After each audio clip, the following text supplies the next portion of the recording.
இனிய காலை வணக்கம். ஸ்ரீ சுக்கிரன் ஜோதிட ஆராய்ச்சி நிலையம் வழங்கும் இன்றைக்கு நம்ம என்ன பலன்களை பற்றி பார்க்க போகிறோம் அப்படின்னா, நாடியில் கோச்சார ராகு கேது வரும்போது என்ன மாதிரி பலன்கள் தரும் அப்படிங்கிற விஷயத்தை தான் இன்றைக்கி பார்க்க போகிறோம். ஜனன ஜாதகத்தில் உங்களுக்கு ராகு கேது வரும்போது, அதாவது நவகிரகங்கள் 9 கிரகங்களுக்கு மீது ஒரு கோச்சார ராகு கேதுகள் தன்னோட அந்த பாவகத்தை தொடும்போது என்ன மாதிரி பலன்கள் இருக்கும், என்ன மாதிரி மனப்பான்மைகள்லாம் இருக்கும் அப்படிங்கிற விஷயத்தை தான் இன்றைக்கி பார்க்க போகிறோம். அந்த வகையில் பார்த்திங்கன்னா, ஜனன ஜாதகத்தில் சூரியன் என்ற ராசிக்கு ராகு கோச்சாரத்தில் வரும் காலத்தில், அந்த சஞ்சரிக்கும் காலத்திற்கு வரக்கூடிய காலத்தில் ஜாதகரோட தகப்பனாருக்கு, அதாவது தந்தைக்கு பார்த்திங்கன்னா விரக்தி மனப்பான்மை, ஜாதகருடைய தகப்பனாருக்கு குழந்தைகளுக்கும் இடையே சில மன வேறுபாடுகள், குழந்தைகளுக்கு இருக்கும் நோய்களுக்கு தந்தைக்கோ நோய் ஏற்படக்கூடிய சூழல்களோ இதெல்லாமே ஏற்படுவதற்கான வாய்ப்புகள் இருக்கான கண்டிப்பாக சொல்லலாம். இது ஜனன கால ஜாதகத்தில் அவரோட ஜாதக ரீதியாகவே கோச்சார ராகு, இப்போ கும்பத்தில் சூரியன் இருக்கார் அப்படின்னா அந்த கும்பத்தில் சூரியன் இருக்கும்போது காலத்தில் அந்த ராகு பலன் கோச்சார ராகு இன்றைக்கு பார்த்தீங்கன்னா ராகு எங்கே இருக்காருன்னா கும்பத்திலையும், கேது பலன் சிம்மத்தில் இருப்பார். இந்த காலகட்டத்தில் இந்த ஜனன கால கோச்சார ராகு சூரியனை தொடங்கும் போது பார்த்திங்கன்னா தந்தைக்கு ஒரு மன விரக்தி, தாயாருக்கு தாய் தந்தைகளுக்குள்ளே ஒரு இனம் புரியாத ஒரு கோபங்கள் இதெல்லாமே ஏற்படும். இந்த மாதிரி சூழ்நிலைகள்லாம் இருந்துக்கிட்டு இருக்கும். அப்போ ஜனன ஜாதகத்தில் பார்த்திங்கன்னா அவர்களுக்கு குழந்தைக்கும் அவருக்கும் கொஞ்சம் கருத்து வேறுபாடுகள்லாம் ஏற்படுறதுக்கான சூழல் இருக்குமானா கண்டிப்பாக இருக்கும். அதேமாதிரி ஜனன ஜாதகத்தில் சந்திரனை ராகு தொடுங்காலத்தில் பார்த்திங்கன்னா தாயாருக்கு இந்த மாதிரி போன்ற மன இனம் புரியாத பயங்கள், உணர்வுகள், தீய சக்திகள் இதெல்லாம் ஏற்படுமானா தாய்க்கு ஏற்படும்னு சொல்லலாம், அங்கே சந்திரனை ராகு தொடும்போது. அதேமாதிரி ஜனன ஜாதகத்தில் செவ்வாய் நின்ற சஞ்சாரம் செய்யும்போது பார்த்திங்கன்னா ஜாதகனோட விபத்துக்கு ஆளாக நேரிடலாம், சகோதர வாழ்க்கைக்கு பாதிக்கப்படலாம், உயர்வான இடத்துலேருந்து கீழே அடிப்படுறது, விபத்து, வண்டி வாகனங்கள் இடப்படுறது, இல்லை மேலேருந்து குதிக்கிறது, தூக்கு மாட்டிக்கிறது, இது எல்லாமே ஏற்படும். இதை ஏன் சொல்கிற இந்த பதிவு நான் செய்கிறதுக்கு காரணமே அப்படின்னா, கடந்த 2 நாட்களுக்கு முன்பு பார்த்திங்கன்னா ஒரு இறந்த ஒரு ஜாதகத்தை கொடுத்து நம்மளாலேருந்து பலன் பாதிக்கிறாங்க. இது எல்லாமே ஜோதிடருக்கு இது ஏற்படும். ஏன்னா இறந்த ஜாதகத்தை கொடுத்து நம்மளை பரிசோதனை செய்வாங்க. ஜாதகத்தை பலன்லாம் எல்லாம் போட்டுட்டு தசாபுத்தி பலன்கள், அவங்களோட பிறந்த இறப்பு, வருஷம், பிறப்பு எல்லாம் போட்டாச்சு. அவர் இந்த ஜாதகர் பிறந்த தேதி அப்படின்னு பார்க்கும்போதுன்னா 2003 பிறந்திருக்காரு. மாதமும் தேதியும் சொல்லலை. ஏன் சொல்லலைன்னா சூழ்நிலை கருதி சொல்லலை. 2003 ஜூலை மாதத்தில் பிறந்திருக்காருன்னு வச்சுக்கோங்க. தேதி நான் சொல்ல விரும்பலை. இந்த இடத்துல பார்த்திங்கன்னா இந்த ஜனன ஜாதகத்தில் கோச்சார செவ்வாய் ராகு தொடுது. அவர் இந்த ஜாதகர் தற்சமயம் உயிருடன் இருப்பதற்கு வாய்ப்பு இல்லை. அப்படியே இருந்தாலும் மரண பயத்தில் உயிர் அற்ற நிலையில் ஒரு சடலமாகவோ மருத்துவமனையில் இருக்கிறதுக்கு வாய்ப்பு இருக்கும் ஐயா அப்படின்னு சொல்லும்போது, அந்த ஜாதகத்தை நான் பார்க்க விரும்பலை, இப்போதைக்கு வேண்டாம், ஒரு மாதம் கழிச்சு வாங்க பேசிக்கணும் அப்படின்போது, அதுக்கப்புறம் அவர் அழுக ஆரம்பிச்சிடாரு. ஐயா நீங்கள் சொன்ன மாதிரி அவர் உயிரே இல்லை அப்படின்றாரு.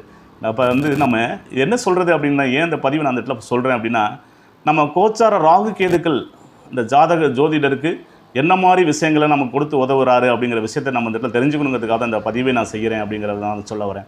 இந்த கோச்சார செவ்வாய் ராகு தொடும்போது என்ன சகோதரிகளோட பிரச்சனை, இந்த ராகு கேதுகளுடைய பிரச்சனை எல்லாமே ஏற்படுது அப்படின்னா, இந்த மாதிரி இல்லை அப்படின்னா அவங்க வீட்டில் பார்த்திங்கன்னா பில்லி சூனியம் ஏற்படுது, தகுந்த சூழ்நிலை இல்லாமல் இருக்கிறது எல்லாமே ஏற்படுது. செவ்வாய் வரும்போது பார்த்திங்கன்னா வீட்டில் ஏவல், பில்லி, சூனியம், தேவையற்ற மனக்குழப்பங்கள் இதெல்லாம் இருக்குதுன்னு சொன்னாலும் சில விஷயங்கள் நடக்கக்கூடிய விஷயங்கள் ஏற்படுமானாலும் நடக்கும். இதனால் அவங்க வீட்டில் மன நிம்மதி இல்லாமல் இருப்பாங்க. சில தேவையற்ற பிரச்சனைகள்லாம் நடந்துக்கிட்டு இருக்கும். அந்த அதனால் இவங்க இவங்க வீட்டில் பொறுத்த வரைக்கும் இந்த மாதிரி ஒரு தூய சக்திகள் இருக்குது, இல்லை வீட்டில் சிறப்பாக இல்லை, அந்த செவ்வாய் மேலே ராகு போகுதுங்கிற நினைக்கிறவங்க என்ன பண்ணிக்கலாம் அப்படின்னா, ஆவணி மாதம் இல்லைனா சித்திரை மாதம் முடிஞ்சிருச்சு இந்த வருஷம். அதனால் வரக்கூடிய ஆவணி மாதத்தில் அதேமாதிரி செவ்வாய் 6, 8, 12 பயணம் செய்து தசாபுத்தி நடந்தாலோ நீங்கள் பார்த்திங்கன்னா வீட்டில் தேவையில்லாத திருசக்திகள் இருக்கக்கூடிய அமைப்புகள், துர்சம்பவங்கள் ஏற்படும். இதெல்லாம் தவிர்க்கணும் அப்படின்னா நீங்கள் ஒரு கணபதி ஹோமம் இல்லைன்னா அதாவது பார்த்திங்கன்னா என்ன பண்ணிக்கலாம் அப்படின்னா, ஒரு ஹோமம் பண்ணிக்கிட்டிங்கன்னா ரொம்ப சிறப்பாக இருக்கும்.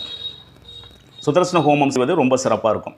அதுமாதிரி ஜனன காலத்தில் அந்த கோச்சார ராகு புதனை தொடும்போது, அந்த ராகு சஞ்சரிக்கும் காலத்தில் பார்த்திங்கன்னா அவங்களுக்கு புத்திசாலித்தனம் நல்ல புத்திசாலியாக இருந்தார் சார், நல்லா படிச்சுக்கிட்டு இருந்தான் சார், இப்போ பார்த்தீங்கன்னா எதுக்குமே ஒரு அளவுக்கு ஆக மாட்டேன்றான்னு சொல்கிறாங்க இல்லையா, அந்த மாதிரி புத்தி மங்கும், அவனுக்கு இதில் தொல்லைகள் ஏற்படும், விவசாய பயிர்கள் எல்லாம் பாதிப்பு ஏற்படும். புதன் கிரகம் பாதிச்சு அப்படின்னா இளைய சகோதரன், நண்பர், காதலி, காளிமணி இதெல்லாமே பார்த்திங்கன்னா அந்த ஜாதக ரீதியாகவே அவங்களுக்கு ஒரு பிரச்சனையை உண்டு பண்ணும். சும்மா தான் கிடந்துச்சு என் இடத்த பக்கத்தில் இன்னொருத்த ஆக்கிரமிப்பு பண்ணிட்டான் சார், இந்த மாதிரிலாம் பிரச்சனை கொடுக்கணும். கோச்சார புதனை ராகு தொடும் காலத்தில் இந்த மாதிரி பிரச்சனைகள்லாம் ஏற்படும்னு சொல்லலாம். அதுமாதிரி ஜனனகால ஜாதகத்தில் குருவை ராகு பகவான் தொடும்போது பார்த்திங்கன்னா ஜாதகத்திற்கு பயங்கரமான விபத்துகள் சந்திக்கக்கூடியது, கர்ணத்திலேருந்து, அதாவது பார்த்தீங்கன்னா ஒரு நான் மரணத்திற்கு ஒப்பான கண்டத்திலேருந்து தப்பிச்சிட்டேன் சார் அப்படின்றது, இல்லைன்னா ஜாதகருக்கு மூக்கு கன்னத்தில் வந்து கரும் புள்ளிகள் வருது, இல்லைன்னா மூக்கில் வந்து பார்த்திங்கன்னா அது தேவையில்லற்ற கொப்பளங்கள் வர்றது, இதெல்லாமே பிரச்சனைகள் கொடுக்குமானா கண்டிப்பாக கொடுக்கக்கூடிய அமைப்பு இருக்கும். அதேமாதிரி கோச்சார சுக்கிரனை ராகு தொடும்போது பார்த்திங்கன்னா கணவன் மனைவிக்குள்ள உள்ள பிரச்சனை, மூத்த சகோதரிகள பிரச்சனை, உடல் பாதிப்புகள், மருத்துவ செலவுகள், வண்டி வாகன செலவுகள், வீடுகளில் பிரச்சனை, திடீர் பண வரவுகள், ஆடம்பர செலவுகள், இது எல்லாமே உற்பத்தி செஞ்சு குடும்பத்தை வந்து ஒரு பற்றற்ற நிலைக்கு கொண்டு போயிடும்னு சொல்லலாம்.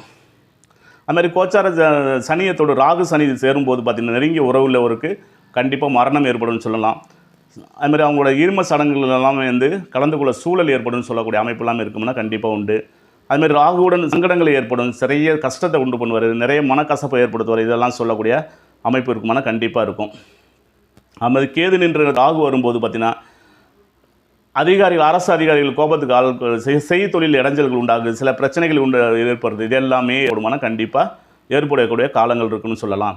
இது எல்லாமே கோச்சார கிரகங்கள், அந்த கோச்சார ஜனன கால ஜாதகத்தில் அந்த ராகு வரும்போதுக்கு பார்த்திங்கன்னா அவங்களோட ஜாதகத்தில் பெரும்பாலான நஷ்டத்தையும் கஷ்டத்தையும் கொடுத்து ரொம்ப அல்லத்தொலையை கொடுத்துட்டு போயிடுவாருன்னா கண்டிப்பாக கொடுக்கக்கூடிய சூழல் இருக்குமானா கண்டிப்பாக இருக்கும்.